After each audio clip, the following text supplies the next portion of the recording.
buka jalan. Marilah kebaktian ini kita khususkan dengan pengakuan. Tuhan yang menciptakan langit dan bumi adalah sumber pertolongan kita.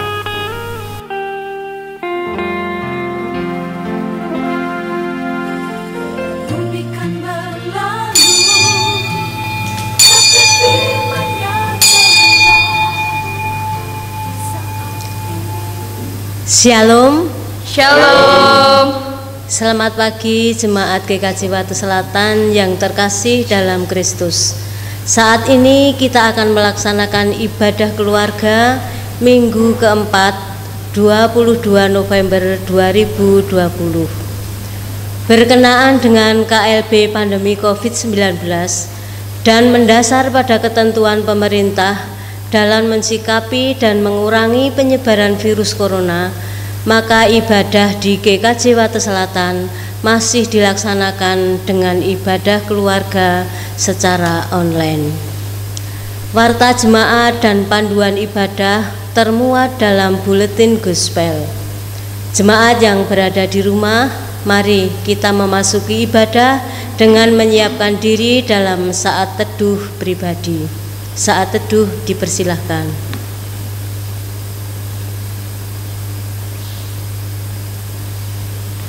Saat teduh cukup, jemaat yang terkasih dimohon bangkit berdiri, kita memasuki ibadah.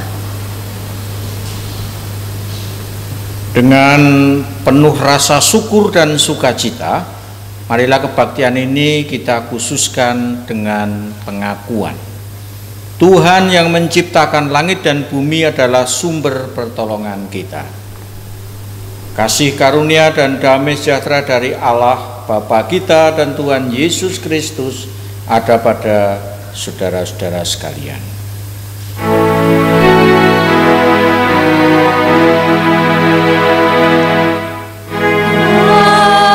Amin. Amin.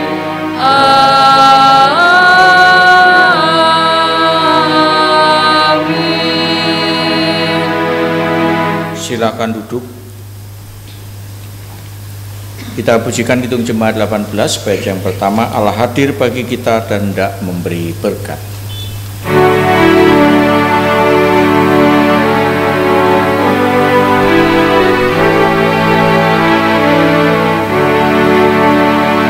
Allah hadir bagi kita dan hendak memberi berkat melimpah.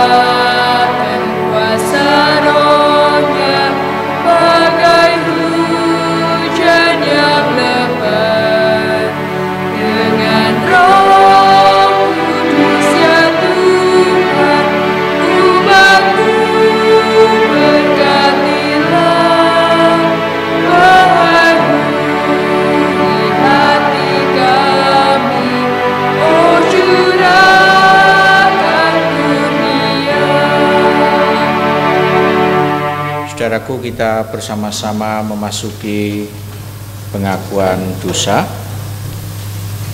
Bersama-sama kita akan mencermati 1 Yohanes 4 ayat 10 sampai 12, 20 sampai 21. Inilah kasih itu, bukan kita yang telah mengasihi Allah, tetapi Allah yang telah mengasihi kita dan yang telah mengutus anaknya sebagai pendamaian bagi dosa-dosa kita. Saudara-saudaraku yang kekasih, jikalau Allah sedemikian mengasihi kita, maka haruslah kita juga saling mengasihi. Tidak ada seorang pun yang pernah melihat Allah. Jika kita saling mengasihi, Allah tetap di dalam kita dan kasih-Nya sempurna di dalam kita. Jikalau seorang berkata, "Aku mengasihi Allah," dan ia membenci saudaranya, maka ia adalah pendusta. Karena barang siapa tidak mengasihi saudara yang dilihatnya, tidak mungkin mengasihi Allah yang tidak dilihatnya. Dan perintah ini kita terima dari Dia. Barang siapa mengasihi Allah, ia harus juga mengasihi saudaranya. Mari kita menyesali dosa-dosa kita di hadirat Tuhan, seraya memohon belas kasihan. Tuhan kasihani.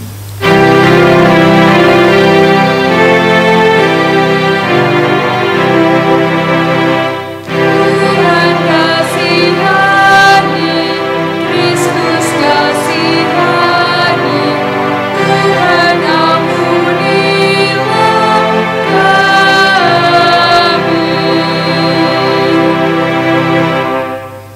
Kami undang untuk bangkit berdiri. Kita akan menerima berita kasih, berita anugerah. Yesaya 34 ayat 11 sampai 12 yang demikian. Sebab beginilah firman Tuhan Allah. Dengan sesungguhnya aku sendiri akan memperhatikan domba-dombaku dan akan mencarinya. Seperti seorang gembala mencari dombanya pada waktu domba itu tercerai dari kawanan dombanya. Begitulah aku akan mencari domba-dombaku dan aku akan menyelamatkan mereka dari segala tempat, kemana mereka diserahkan pada hari berkabut dan hari kegelapan. Kita akan masuki petunjuk hidup baru sebagaimana Tuhan kehendaki dalam Matius 25 ayat yang ke-40. Dan raja itu akan menjawab mereka, aku berkata kepadamu, sesungguhnya segala sesuatu yang kamu lakukan untuk salah seorang dari saudaraku yang paling hina ini, kamu telah melakukannya untuk aku. Kita nyatakan kesanggupan kita dengan Kidung Jemaat 402. Ku perlukan juru selamat.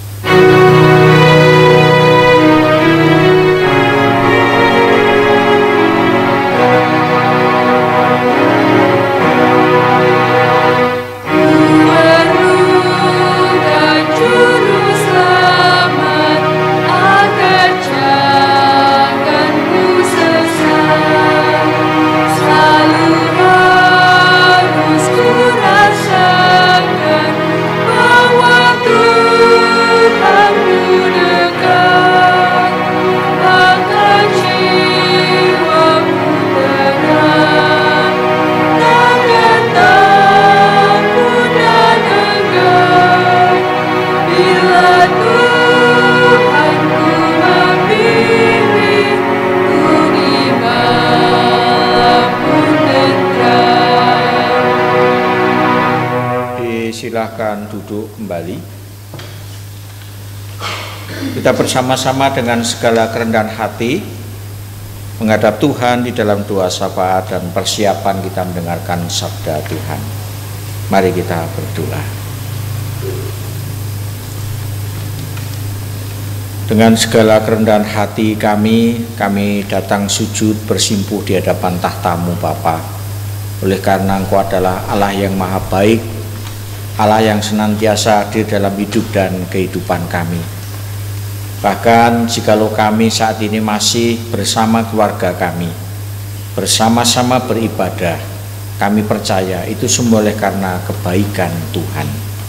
Mohon berkat-Mu Bapa dalam kami mengasuh anak-anak kami. Hikmat, akal budi, kebijaksanaan senantiasa Engkau berikan kepada kami, sehingga anak-anak kami menjadi anak-anak yang takut kepada Tuhan, patuh pada orang tua dan berguna bagi nusa, bangsa dan negara tercinta Indonesia. Terlebih anak-anak kami yang dalam masa pandemi COVID-19 ini, mereka boleh studi di rumah mereka masing-masing, studi secara virtual, yang barangkali ini bukan pilihan kami Tuhan, tapi bagaimanapun juga kami harus bisa membiasakan diri dengan studi yang seperti ini. Mohon berkat-Mu anak-anak kami, demikian para dewan guru untuk menjadi pembimbing dan pengasuh secara virtual. Terlebih kami para orang tua dalam mendampingi anak-anak kami dalam belajar secara virtual. Engkau memberkati dan memberi kemampuan. Bapa, Engkau juga berkenan memberkati saudara kami yang tidak bisa beribadah oleh karena faktor keterbatasan fisik, baik dari segi usia mereka yang tua maupun mereka yang sedang berbaring sakit. Bapa, saat ini kami teringat akan keprihatinan kami, saudara kami masih berbaring sakit. Mohon belas kasih Tuhan, mohon pemulihan dari Tuhan. Engkau berkati Bu Suryaningsih dalam pemulihan Tuhan. Demikian pula Ibu Budi Rahayu dalam juga pemulihan Tuhan melalui rumah sakit yang Tuhan percayakan. Kami serahkan saudara kami ini hanya ke dalam tangan kasih Tuhan. Biarlah mereka boleh merasakan Tuhan yang campur tangan, Tuhan yang memberikan kesembuhan bagi mereka. Bapak, Engkau juga berkati saudara kami dalam keterbatasannya tanpa terkecuali, sehingga mereka Tuhan berkati dan Tuhan senantiasa memelihara iman mereka melalui pelayanan-pelayanan yang dilakukan, baik pelayanan jumbo maupun pelayanan yang dilakukan oleh keluarga mereka masing-masing. Bapak, Engkau juga berkati khusus GKJ Wates Selatan yang saat ini mengadakan ibadah secara online. Tuhan memberkati sehingga dimampukan untuk beribadah secara virtual dengan sebaik-baiknya. Tuhan berkenan memakai teknologi yang ada ini sebagai pemeliharaan iman seluruh warga GKJ Wates Selatan, baik yang ada di sekitar Depok, yang ada di sekitar Galur, yang ada di sekitar Wonogiri, yang ada di sekitar Triharjo, maupun yang ada di luar Jawa maupun dimanapun berada, yang bisa menjangkau ibadah secara online ini. Tuhan berkenan memberkati. Terlebih Bapak, Engkau memberkati khususnya gereja-gereja Tuhan dimanapun berada dalam menghadapi dan mensikapi pandemi COVID-19 ini, supaya kami boleh arif, kami boleh bijaksana, sehingga tidak terlalu ikut arus dengan cara-cara yang mungkin dilakukan saudara-saudara kami yang barangkali di tempat kami belum siap. Engkau memberkati sehingga kami tetaplah Tuhan tuntun, tetaplah setia dengan apa yang boleh kami lakukan. Terlebih Engkau memberkati peran pemerintah, baik dalam mensejahterakan rakyat maupun peran pemerintah dalam menghadapi, mensikapi pandemi COVID-19 ini. Tuhan memberkati supaya peran pemerintah ini mendapat dukungan sepenuhnya dari seluruh rakyat Indonesia tanpa terkecuali, supaya mereka boleh mendukung dengan protokol kesehatan, mereka boleh mendukung dengan apa yang sudah dicanangkan pemerintah. Dijauhkan kami ya Tuhan dari cara-cara yang arogan, dijauhkan kami ya Tuhan dari cara-cara yang anarkis dan menganggap bahwa apa yang kami lakukan itu paling benar. Dijauhkan itu dari negara kami. Biar negara kami tetap damai sejahtera di bawah kepemimpinan Bapak Jokowi dan Kyai Haji Ma'ruf Amin dan seluruh kabinet yang ada sampai ke pelosok-pelosok pedusunan. Terima kasih ya Tuhan, kami serahkan bangsa negara kami tercinta. Demikian pula berkenaan dengan yayasan-yayasan Kristen boleh berkontribusi dengan gereja-gereja dalam hal pembangunan spiritual untuk negara kami tercinta. Bapak, kesempatan selanjutnya kami hendak mendengarkan sabdamu. Berfirmanlah dan Roh Kudus menolong kami untuk boleh menerangi hati kami menerima sabda Tuhan. Sepenuhnya kami mohon hanya di dalam nama Tuhan Yesus Kristus, Allah dan Juru Selamat kami yang hidup. Amin. Bacaan hari ini dari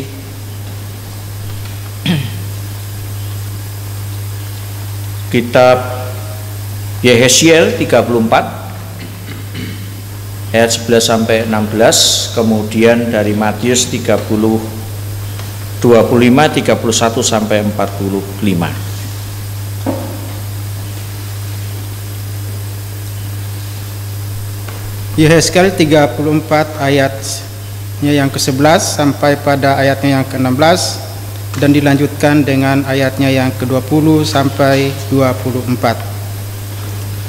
Sebab beginilah firman Tuhan Allah, dengan sesungguhnya aku sendiri akan memperhatikan domba-dombaku dan akan mencarinya. Seperti seorang gembala mencari dombanya pada waktu domba itu tercerai dari kawanan dombanya, begitulah aku akan mencari domba-dombaku, dan aku akan menyelamatkan mereka dari segala tempat kemana mereka diserahkan pada hari berkabut dan hari kegelapan. Aku akan membawa mereka keluar dari tengah bangsa-bangsa dan mengumpulkan mereka dari negeri-negeri dan membawa mereka ke tanahnya. Aku akan mengembalakan mereka di atas gunung-gunung Israel, di alur-alur sungainya, dan di semua tempat kediaman orang di tanah itu. Di padang rumput yang baik akan kugembalakan mereka, dan di atas gunung-gunung Israel yang tinggi, disitulah tempat pengembalaannya. Di sana, di tempat pengembalaannya yang baik, mereka akan berbaring, dan rumput yang subur menjadi makanannya di atas gunung-gunung Israel. Aku sendiri akan mengembalakan domba-dombaku, dan aku akan membiarkan mereka berbaring. Demikianlah firman Tuhan Allah. Yang hilang akan kucari, yang tersesat akan kubawa pulang, yang luka akan kubalut, yang sakit akan kukuatkan, serta yang gemuk dan yang kuat akan kulindungi. Aku akan mengembalakan mereka sebagaimana seharusnya. Oleh sebab itu, beginilah firman Tuhan Allah terhadap mereka. Dengan sesungguhnya aku sendiri akan menjadi hakim di antara domba yang gemuk dengan domba yang kurus. Oleh karena semua yang lemah kamu desak dengan lambungmu dan bahumu, serta kamu tanduk dengan tandukmu, sehingga kamu menghalau mereka keluar kandang. Maka aku akan menolong domba-dombaku supaya mereka jangan lagi menjadi mangsa, dan aku akan menjadi hakim di antara domba dengan domba. Aku akan mengangkat satu orang gembala atas mereka yang akan mengembalakannya, yaitu Daud hambaku. Dia akan mengembalakan mereka dan menjadi gembalanya. Dan aku, Tuhan, akan menjadi Allah mereka, serta hambaku Daud menjadi raja di tengah-tengah mereka. Aku, Tuhan, yang mengatakannya. Demikian sabda Tuhan. Syukur kepada Allah. Bacaan selanjutnya Matius 25 31 sampai 45. Bacaan ini panjang, oleh karena supaya kita bisa mencermati bacaan ini, lebih baik kita membuka Alkitab. Mari bersama-sama saya bacakan, saudara-saudara akan mendengar dan membaca sendiri melalui Alkitab yang dibuka. Apabila Anak Manusia datang dalam kemuliaannya dan semua malaikat bersama-sama dengan Dia, maka Ia akan bersemayam di atas tahta kemuliaannya. Lalu semua bangsa akan dikumpulkan di hadapannya, dan Ia akan memisahkan mereka seorang daripada seorang, sama seperti gembala memisahkan domba dari kambing. Dan Ia akan menempatkan domba-domba di sebelah kanannya dan kambing-kambing di sebelah kirinya. Dan raja itu akan berkata kepada mereka yang di sebelah kanannya, "Mari, hei kamu yang diberkati oleh Bapakku, terimalah kerajaan yang telah disediakan bagimu sejak dunia dijadikan. Sebab ketika aku lapar, kamu memberi aku makan. Ketika aku haus, kamu memberi aku minum. Ketika aku seorang asing, kamu memberi aku tumpangan. Ketika aku telanjang, kamu memberi aku pakaian. Ketika aku sakit, kamu melawat aku. Ketika aku di dalam penjara, kamu mengunjungi aku." Maka orang-orang benar itu akan menjawab dia, katanya, "Tuhan, bila manakah kami melihat engkau lapar dan kami memberi engkau makan, atau haus dan kami memberi engkau minum? Bila manakah kami melihat engkau sebagai orang asing dan kami memberi engkau tumpangan, atau telanjang dan kami memberi engkau pakaian? Bila manakah kami melihat engkau sakit atau dalam penjara dan kami mengunjungi engkau?" Dan raja itu akan menjawab mereka, "Aku berkata kepadamu, sesungguhnya segala sesuatu yang kamu lakukan untuk salah seorang dari saudaraku yang paling hina ini, kamu telah melakukannya untuk aku."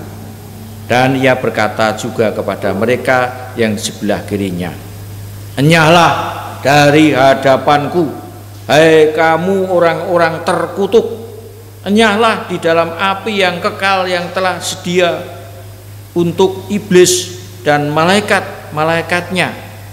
Sebab ketika aku lapar, kamu tidak memberi aku makan. Ketika aku haus, kamu tidak memberi aku minum. Ketika aku seorang asing, kamu tidak memberi aku tumpangan. Ketika aku telanjang, kamu tidak memberi aku pakaian. Ketika aku sakit dan dalam penjara, kamu tidak melawat aku. Lalu mereka pun menjawab dia, katanya, Tuhan, bila manakah kami melihat engkau lapar atau haus atau sebagai orang asing atau telanjang atau sakit atau dalam penjara dan kami tidak melayani engkau?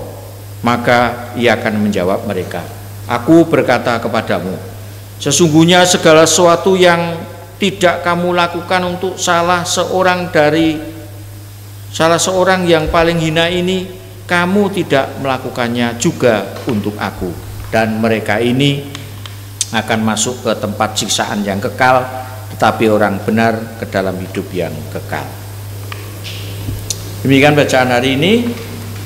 Berbahagialah mereka yang senantiasa mendengarkan firman Tuhan, dan firman Tuhan itu menjadi bagian di dalam kehidupannya. Haleluya.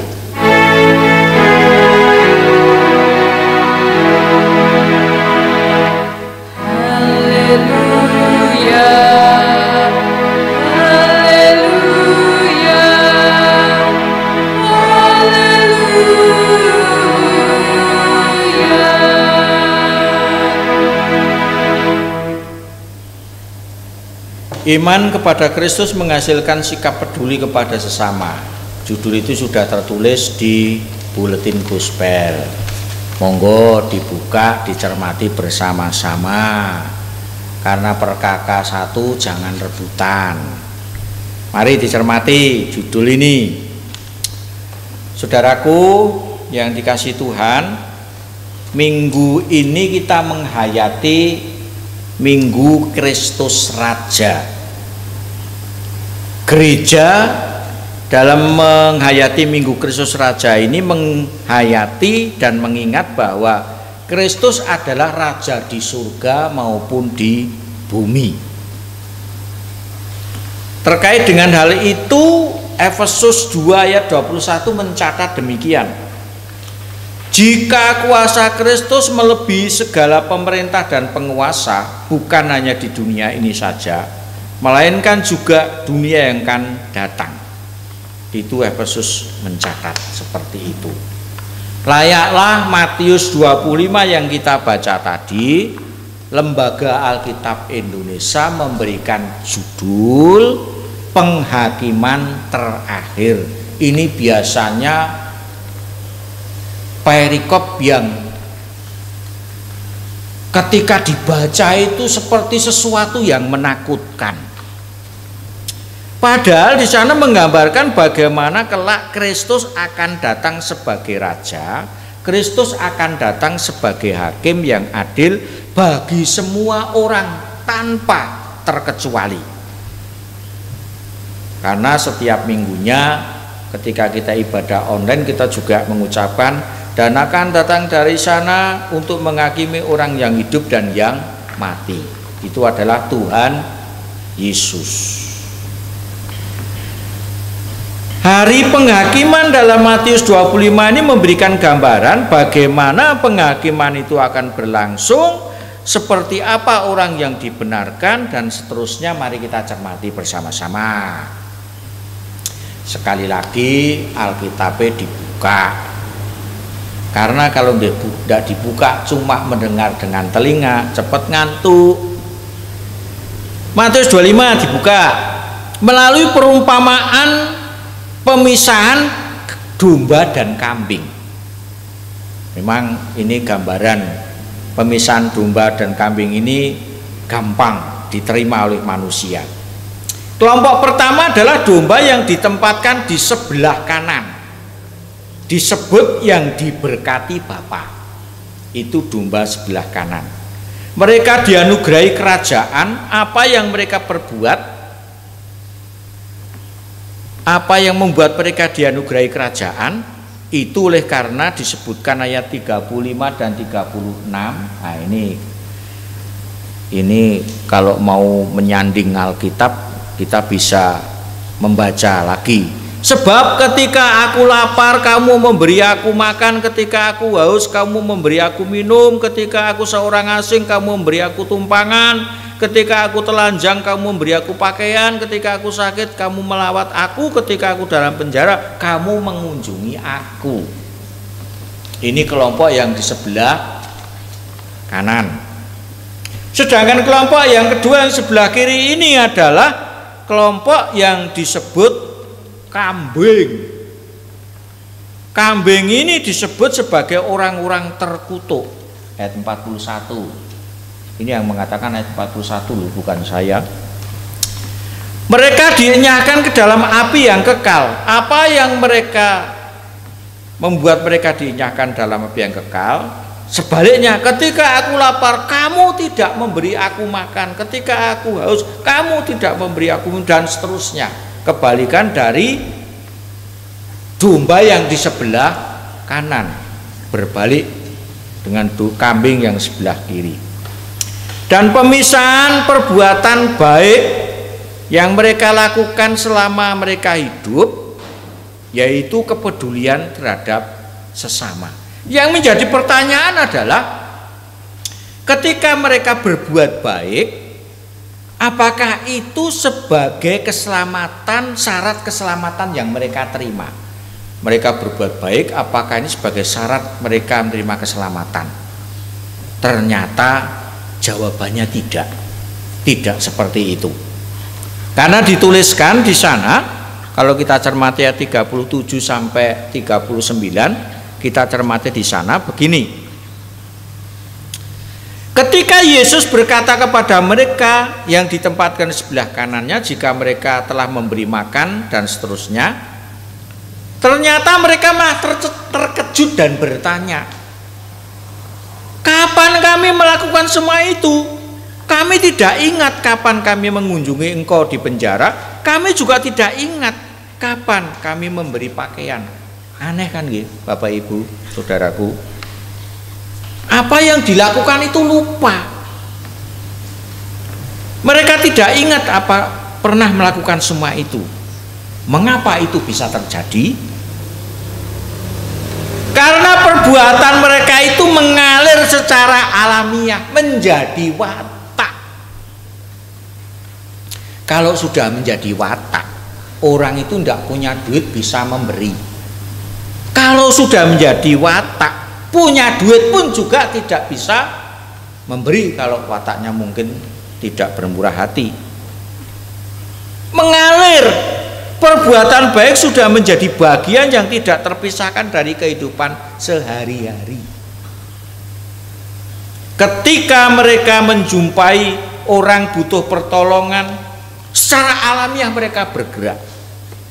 Karena apa? Ini sudah menjadi watak. Mereka tidak memiliki pikiran dan tujuan lain selain menolong. Poin utamanya adalah iman kepada Kristus semestinya menghasilkan perubahan cara pandang dan sikap hidup. Saudaraku, jika engkau mengaku sebagai pengikut Kristus, cara pandang dan sikap hidup kita itu ya menjadi pengikut Kristus.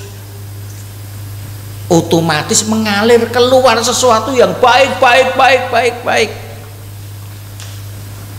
Mengapa begitu? Pohon yang baik itu dikenali dari buahnya. Kalau buahnya baik, ini pohonnya berkualitas baik, dirawat baik. Perbuatan baik itu salah satunya adalah kepedulian terhadap sesama. Dan itu dinyatakan Yesus berkali-kali. Demikian, ketika kita beriman kepada Tuhan Yesus, yang mengalir adalah perbuatan baik, jangan dibalik. Berbuat baik dulu kemudian kita mendapat keselamatan dari Kristus, tidak. Ketika kita berjumpa dengan Kristus, yang mengalir adalah sesuatu yang baik.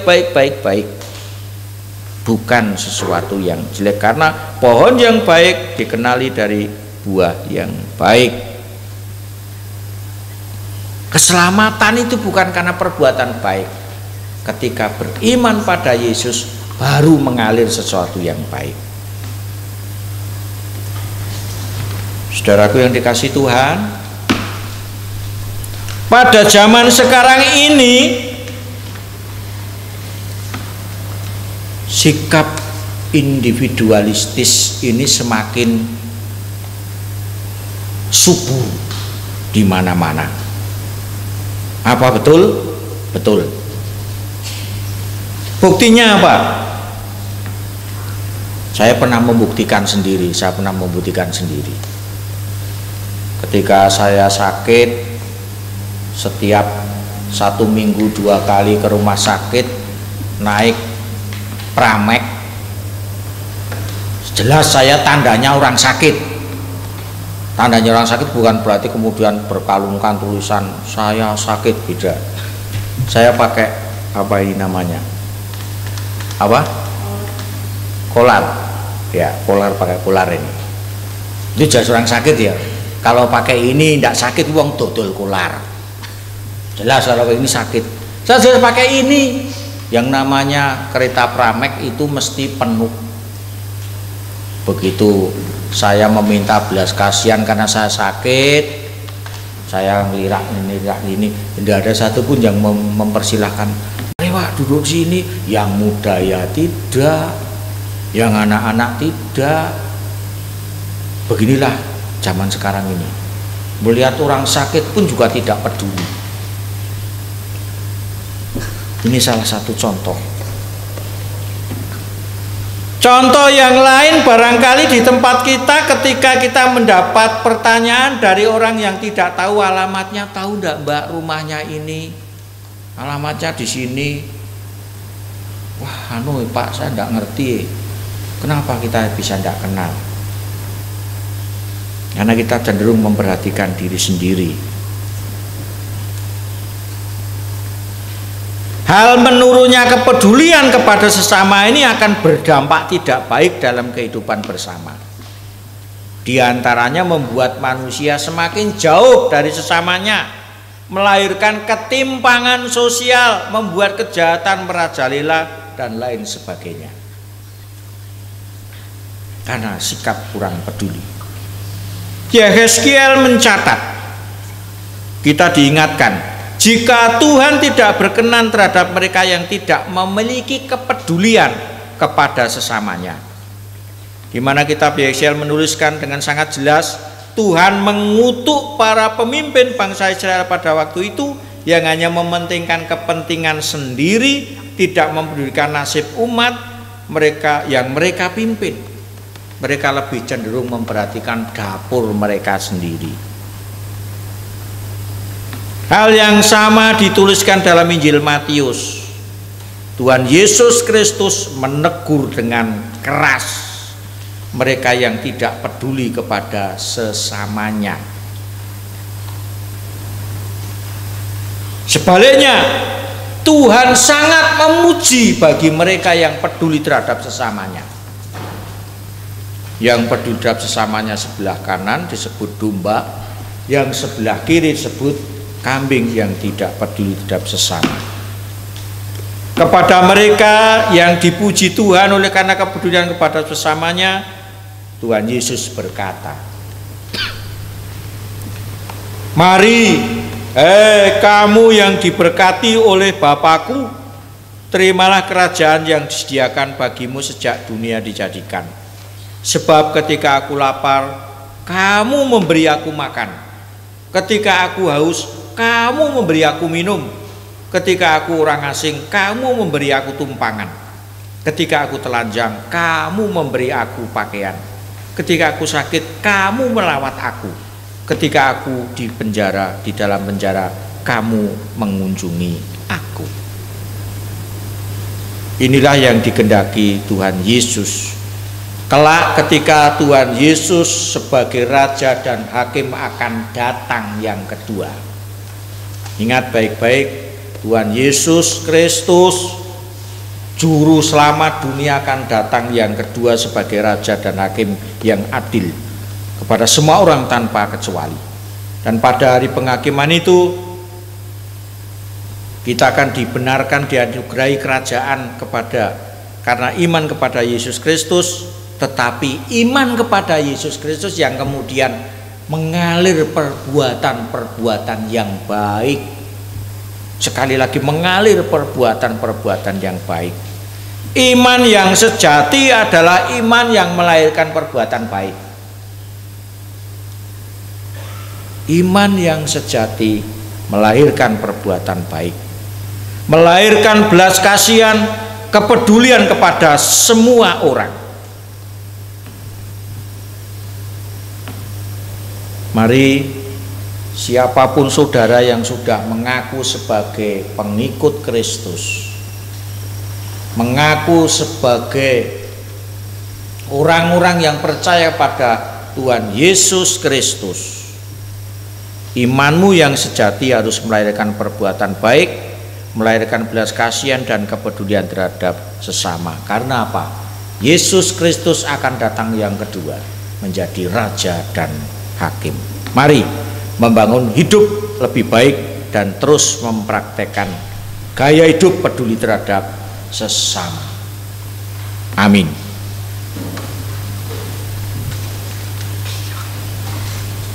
Kita memasuki saat teduh.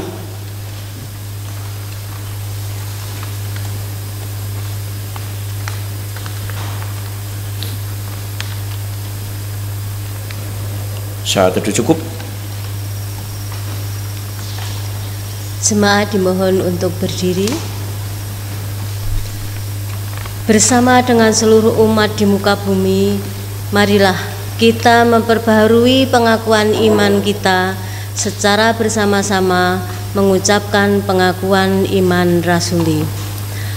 Aku percaya pada Allah Bapa yang Maha Kuasa, Khalik langit dan bumi, dan kepada Yesus Kristus, Anaknya yang tunggal Tuhan kita, yang dikandung daripada Roh Kudus, lahir dari anak darah Maria, yang menderita di bawah pemerintahan Pontius Pilatus, disalibkan, mati dan dikuburkan, turun ke dalam kerajaan maut.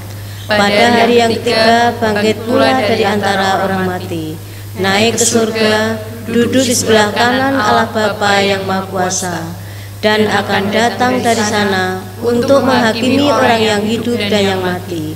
Aku percaya pada Roh Kudus, gereja yang kudus dan am, persekutuan orang kudus, pengampunan dosa, kebangkitan daging, dan hidup yang kekal. Jemaat dimohon untuk duduk kembali. Tiba saatnya kita masuk di dalam persembahan.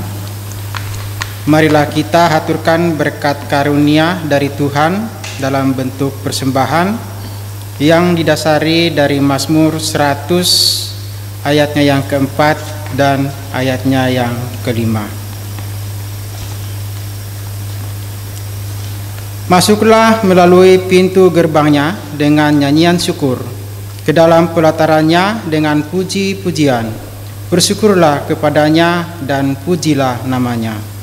Sebab Tuhan itu baik, kasih setianya untuk selama-lamanya, dan kesetiaannya tetap turun-temurun. Sambil kita memberikan atau mengumpulkan persembahan kita diiringi Kidung Jemaat 403, kita nyanyikan bait yang pertama, hujan berkat kan tercurah.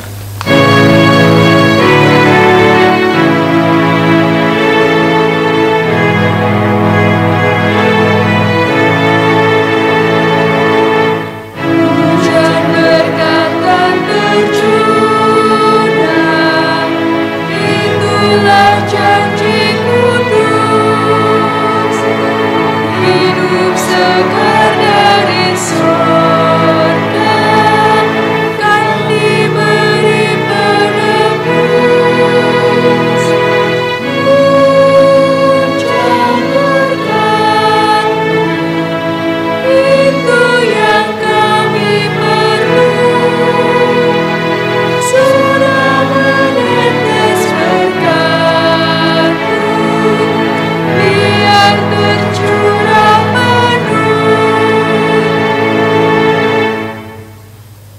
Mari kita berdoa. Ya Tuhan, Allah Bapa dalam surga, Tuhan yang kami puji dan kami muliakan dalam kehidupan kami. Sekali lagi ya Tuhan, kami datang ke hadirat-Mu menyampaikan terima kasih dan ucapan kami ya Tuhan atas segala pimpinan dan pertolongan Tuhan yang selalu hadir di tengah-tengah kehidupan kami. Terima kasih ya Bapa, Engkau telah memberikan waktu yang indah dalam saat ini dalam kami mendengarkan firman-Mu. Kiranya firman-Mu yang kami dengarkan boleh mengambil bagian dalam kehidupan kami dan boleh kami jadikan sebagai pedoman dalam menjalani kehidupan kami.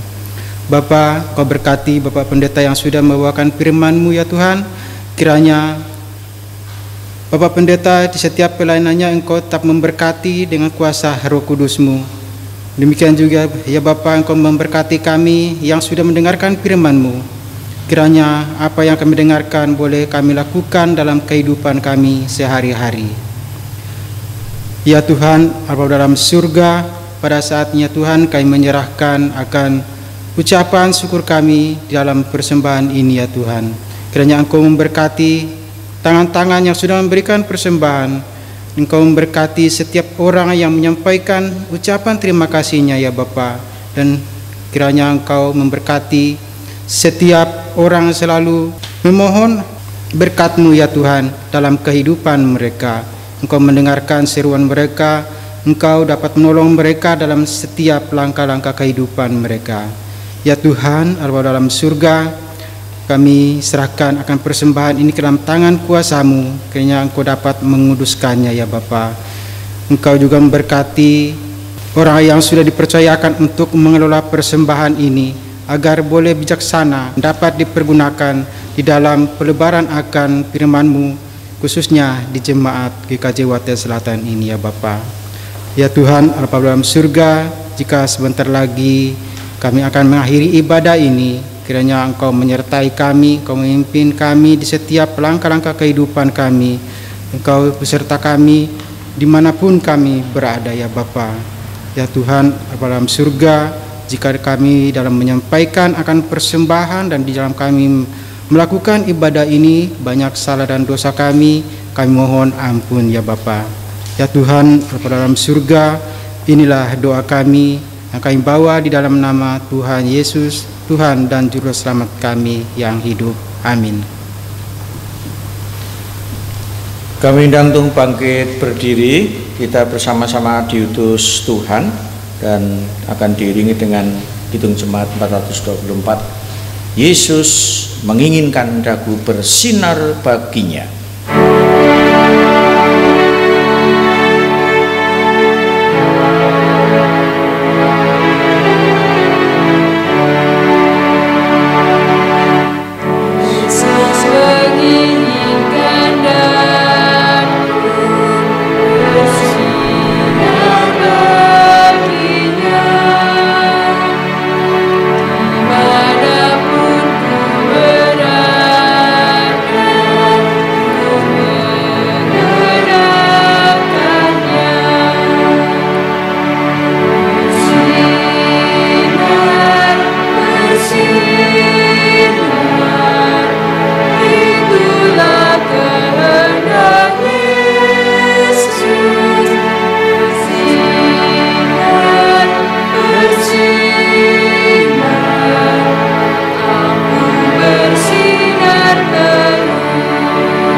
Bersukacitalah senantiasa, tetaplah berdoa, mengucap syukurlah dalam segala hal, sebab itulah yang dikehendaki Allah dalam Kristus bagi kita sekalian. Janganlah padamkan roh dan jangan anggap rendah nubuat-nubuat. Ujilah segala sesuatu dan peganglah yang baik. Kasih karunia Tuhan Yesus Kristus, kasih Allah dan persekutuan Roh Kudus menyertai saudara-saudara sekalian. Amin. Kita akhiri bersama-sama dengan Kidung Jemaat 410. Tenanglah kini hatiku, Tuhan memimpin langkahku.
Salam. Ibadah telah selesai. Mari kita nyatakan ibadah kita dalam kehidupan sehari-hari. Kiranya Tuhan memampukan kita, Tuhan memberkati. Amin.